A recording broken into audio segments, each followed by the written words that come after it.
वृक्षों के तोड़ने और पक्षियों के चिल्लाने का शब्द सुनकर लंका के निवासी राक्षस बहुत डरे। पशु पक्षी डर के मारे इधर उधर भागने लगे और छिपने लगे। राक्षसों को अनेक प्रकार के अशकुन हुए। अशोक वाटिका में रहने वाली राक्षसियां सो रही थीं। वे जाग पड़ीं। उनको डराने के लिए महाबाहु हनुमान ने भयानक रूप धारण किया। पर्वत के समान हनुमान को देखकर राक्षसियों ने सीता से पूछा, यह कौन है? किसका दूत है? कहाँ से किस लिए आया है? यह तुमसे क्यों बातें करता था? हे विशालाक्ष, मुझे बताओ, तुमको कोई डर नहीं है? इसने तुमसे क्या कहा? पतिव्रता सीता ने उत्तर दिया, काम रूपी राक्षस इच्छा अनुसार रूप धारण कर सकते हैं। मैं उनको कैसे जान सकती हूँ? यह कौन है और क्या करेगा, यह तो तुम ही लोग जान सकती हो, क्योंकि सांप के पैर सांप ही जानता है। मैं भी बहुत डर गई हूँ। मुझे तो मालूम होता है कि यह काम रूपी राक्षस है। माया से बानर का रूप धारण करके यहाँ आया है। राक्षसियाँ डर कर भागीं। कुछ तो उसी वन में कहीं छुप रहीं और कुछ यह हाल सुनने के लिए रावण के पास दौड़ गईं। राक्षसियों ने कहा, हे राजन, अशोक वन में एक बड़ा पराक्रमी बानर आया है। उसने सीता से कुछ बातें की हैं। हमने सीता से बार बार उस वानर के विषय में पूछा, किंतु उन्होंने कुछ नहीं बताया। वह चाहे इंद्र का दूत हो, चाहे कुबेर का, अथवा रामचंद्र ने सीता को ढूंढने के लिए उसे भेजा हो। जो हो उसने अशोक वाटिका उजाड़ दी है। ऐसा कोई स्थान नहीं जिसका विनाश ना किया हो। जहाँ सीता रहती है उस स्थान को छोड़ दिया है। नहीं मालूम थक जाने के कारण अथवा सीता की रक्षा करने के लिए उस स्थान का विनाश नहीं किया। किंतु जब उसने इतना बड़ा वन उजाड़ दिया तो उसे उस स्थान के उजाड़ने में कौन बड़ा परिश्रम था। इससे जान पड़ता है कि सीता की रक्षा के लिए उसे छोड़ दिया है। सुंदर पल्लवों और पत्तों से शोभित जिस शीशम के पेड़ के नीचे सीता बैठी है, उसी वृक्ष को उसने नहीं तोड़ा। जिस भयानक बानर ने सीता से बातें की हैं और अशोक वन को नष्ट कर दिया है, उसे आप उचित दंड देने की आज्ञा दीजिए। क्योंकि हे राक्षसराज, जिन सीता को आपने मन से ग्रहण कर लिया है, उनसे बात। राक्षसियों से यह हाल सुनकर रावण क्रोध के मारे चिता की आग के समान जल उठा। जैसे जलते हुए दीपक से तेल की बूंदें गिरें, वैसे ही क्रोध से जलते हुए रावण की आंखों से आंसू निकल आए। उसने हनुमान को पकड़ने के लिए अपने समान वीर किंकर नामक राक्षस को आज्ञा दी। उसकी आज्ञा पाते ही 80,000 किंकर मुदगर आदि अस्त्र लेकर चले। उन भयानक बलवान राक्षसों के पेट भारी, दांत लंबे और बड़े थे। वे हनुमान को पकड़ने के लिए उसी प्रकार झपटे जैसे आग की ओर पतंगे दौड़ते हैं। वीर हनुमान अशोक वन के फाटक पर खड़े थे। राक्षसों ने चारों ओर से घेर कर सूर्य के समान चमकते हुए बाण, परिध, मुदगर, गदा, फटिस, शूल, प्रास और तोमर आदि अस्त्रों का प्रहार किया। पर्वताकार हनुमान भी अपनी पूंछ पटक कर गरजने लगे। उनके गरजने का शब्द लंका में फैल गया। उड़ते हुए पक्षी डर कर गिर पड़े। हनुमान ने गरज कर कहा, महाबली रामचंद्र लक्ष्मण और सुग्रीव की जय। हम अयोध्या के राजा रामचंद्र के दूत हैं। हमारा नाम हनुमान और हमारे पिता का नाम पवन है। हम शत्रु की सेना का विनाश कर देते हैं। हम युद्ध में जब वृक्ष और शिलाओं का प्रहार करेंगे तब हजारों रावण भी हमारा सामना न कर सकेंगे।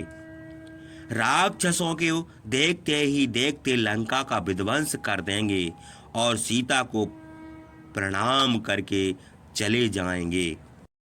हनुमान को संध्या के समय उठी बादलों की घटा के समान देखकर और उनके गरजने का शब्द सुनकर राक्षस डर गए, किंतु रावण की आज्ञा कैसे टाल सकते थे। इसलिए हनुमान के ऊपर अस्त्र चलाने लगे।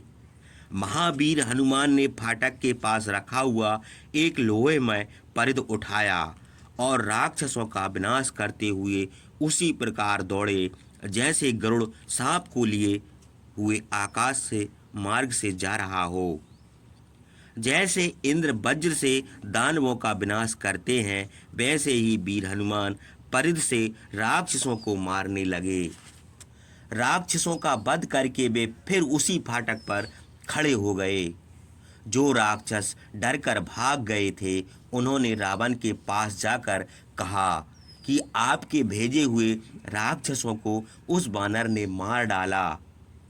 अपनी सेना का विनाश सुनकर राक्षस राज रावण को बड़ा क्रोध आया। उसने युद्ध में दुर्जय प्रस्थ के पुत्र महापराक्रमी जम्बूमाली को भेजा। राक्षसों को मारकर हनुमान ने सोचा कि वन तो उजाड़ दिया, किंतु राक्षसों का देव मंदिर नहीं तोड़ा, इसे भी गिरा देना चाहिए। फिर वे मेरु पर्वत के समान ऊंचे देव मंदिर पर चढ़ गए और अपने तेज से सूर्य के समान प्रकाशमान हुए। मंदिर को गिराने के लिए पूंछ पटक कर गरजने लगे। उनके गरजने का शब्द लंका में फैल गया। उस शब्द को सुनकर उड़ते हुए पक्षी गिर पड़े और मंदिर के रक्षक मूर्छित हो गए। हनुमान गरज कर कहने लगे, अस्त्र विद्या के जानकार रामचंद्र, महाबली लक्ष्मण और राजा सुग्रीव की जय। हम अयोध्या के राजा रामचंद्र के दूत, पवन के पुत्र और शत्रु की सेना का विनाश करने वाले हनुमान हैं। जब हम युद्ध में वृक्ष और शिलाओं का प्रहार करेंगे तब हजारों रावण हमारा सामना न कर सकेंगे। हम राक्षसों को देखते ही देखते लंका का विध्वंस कर देंगे और सीता को प्रणाम करके चले जाएंगे।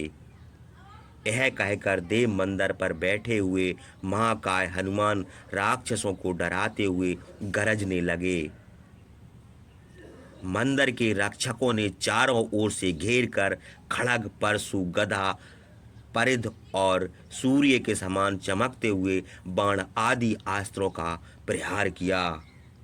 वीर हनुमान ने कुपित होकर भयानक रूप धारण करके सुवर्णमय खंभा उखाड़ लिया और उसे बड़े वेग से घुमाकर दूसरे खंभे पर इतने जोर से पटका कि उससे अग्नि उत्पन्न हो गई और वह मंदिर जलने लगा।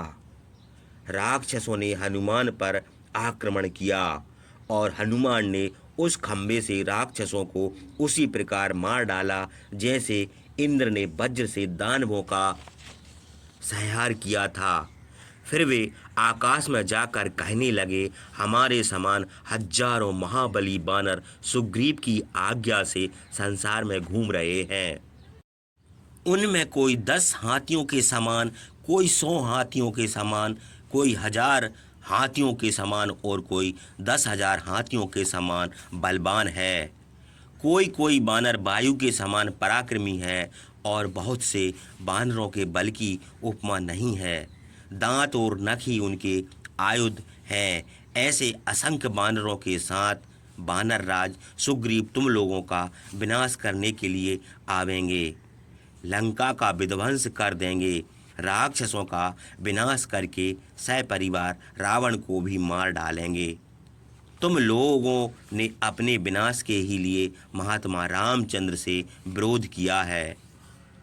उधर राक्षस राज रावण की आज्ञा से प्रहस्त का पुत्र महाबली जम्बूमाली हनुमान को पकड़ने के लिए चला। वह लाल कपड़े, लाल रंग के कुंडल और लाल ही माला पहने था। उस दुर्जय महाकाय राक्षस की बड़ी बड़ी आंखें भी क्रोध के मारे लाल हो गई थीं। उसका धनुष इंद्रधनुष के समान था। धनुष के टंकार का शब्द वज्र के शब्द के समान आकाश और सब दिशाओं में फैल गया। वह गधों के रथ पर सवार था। उसे देखकर हनुमान बड़े हर्ष से गरजने लगे। उनको अशोक वन के फाटक पर खड़े देखकर जम्बूमाली पैने बाण चलाने लगा। एक अर्धचंद्र बाण उनके मुंह पर, एक अंकुश बाण सिर में और 10 बाण हाथों में मारे। उनका मुंह संभवतः रक्तवर्ण था। बाण लगने से वैसे ही शोभित हुए जैसे शरद ऋतु में सूर्य की किरणें पड़ने से लाल कमल शोभित हो। बाण लगने से हनुमान को बड़ा क्रोध आया। उन्होंने समीप ही पड़ी हुई पर्वत की एक शिला उठाकर बड़े वेग से जम्बूमाली पर चलाया, किंतु उसने बाणों से उस शिला को बीच में ही गिरा दिया। उस प्रहार को विफल देखकर हनुमान ने एक साल का वृक्ष उखाड़कर घुमाया। महाबली जम्बूमाली ने बहुत से बाण चलाए। 4 बाणों से उस वृक्ष को काटकर गिरा दिया। 5 बाण हनुमान की भुजाओं में मारा, 1 बाण छाती में और 10 बाण स्तनों के बीच में मारा। तब हनुमान ने क्रुद्ध होकर परिधि उठाया और उसे घुमाकर जम्बूमाली के ऊपर दे मारा। उसका सिर फट गया, भुजाएं और जांघें टूट गईं, रथ, घोड़े, धनुष और बाण सब नष्ट हो गए। महारथी जम्बूमाली आंधी से टूटे हुए वृक्ष के समान पृथ्वी पर गिर पड़ा और मर गया। जम्बूमाली की मृत्यु सुनकर क्रोध के मारे रावण की आंखें लाल हो गईं। उसने अपने मंत्रियों के महापराक्रमी पुत्र को युद्ध में जाने की आज्ञा दी। रावण की आज्ञा से मंत्रियों के 7 पुत्र हनुमान को पकड़ने के लिए चले। वे सूर्य के समान तेजस्वी और महापराक्रमी थे। सब अस्त्र शस्त्र जानते थे। उनके सुवर्णमय रथों में अच्छे घोड़े जुते पताकाएं फहराती थीं। रथों के चलने का शब्द बादलों के गरजने के समान होता था। वे धनुष का टंकार करते हुए महती सेना के साथ हनुमान को पकड़ने के लिए चले। उनकी माताओं ने सुना था कि उस बानर ने किंकर नामक राक्षस को मार डाला है, इसलिए उनको अपने पुत्रों के लिए बड़ा शोक हुआ। वे रोने लगीं। मंत्रियों के पुत्र परस्पर स्पर्धा करते हुए अशोक वन के फाटक पर गए। वहां हनुमान को देखा। जैसे वर्षा ऋतु में बादल पानी बरसाते हैं, वैसे ही वे बाण बरसाने लगे। बाणों ने उनको मूर्छित कर दिया। हनुमान बड़े वेग से ऊपर को उछलकर राक्षसों के बाणों से बच गए। उन धनुर्धर राक्षसों के साथ उसी प्रकार खेल सा करने लगे जैसे आकाश में इंद्रधनुष से युक्त बादलों के साथ वायु क्रीड़ा करता है। वे गरज कर बड़े वेग से राक्षसों की ओर झपटे। थप्पड़, लात और टिहुनी से मारकर नख से घायल करके और किसी को छाती का धक्का देकर गिरा दिया। बहुत से राक्षस उनके गरजने का शब्द सुनकर डर के मारे भाग गए। जब मंत्रियों के 7 पुत्र मारे गए तो उनकी सेना भाग गई। हाथी घायल होकर चिल्लाने लगे, घोड़े पृथ्वी पर लौटने लगे। टूटी हुई ध्वजाएं, छत्रों और रथों से पृथ्वी ढक गई। युद्ध भूमि में रुधिर की नदी बह चली। लंका में सर्वत्र कोलाहल मच गया। महाप्रतापी हनुमान उन राक्षसों को मारकर अन्य राक्षसों के आने की प्रतीक्षा करते हुए उसी फाटक पर खड़े हुए। महात्मा हनुमान ने मंत्रियों के पुत्रों का विनाश कर दिया। यह सुनकर रावण को बड़ी चिंता हुई। उसने विरूपाक्ष, यूपाक्ष, प्रघस और भास्कर इन 5 महापराक्रमी वायु के समान वेगवान सेनापतियों को आज्ञा दी कि तुम लोग चतुरंगनी सेना लेकर जाओ और उस बानर को पकड़ लाओ। वह कोई महापराक्रमी पुरुष है। उसके काम देखकर हम उस बानर नहीं मान सकते। जान पड़ता है इंद्र ने तपोबल से उसे उत्पन्न किया है और हमको मारने के लिए भेजा है, अथवा हमारी आज्ञा से तुम लोगों ने यक्ष, गंधर्व, देवता, दैत्य और महर्षियों को परास्त किया है। उन लोगों ने हमारा अपकार करने के लिए भेजा है। यद्यपि तुम उसे बांध कर लाओ। उसे साधारण बानर ना समझो, कोई महाप्रतापी पुरुष है। हाथी, रथ और घोड़ों समेत महती सेना लेकर जाओ।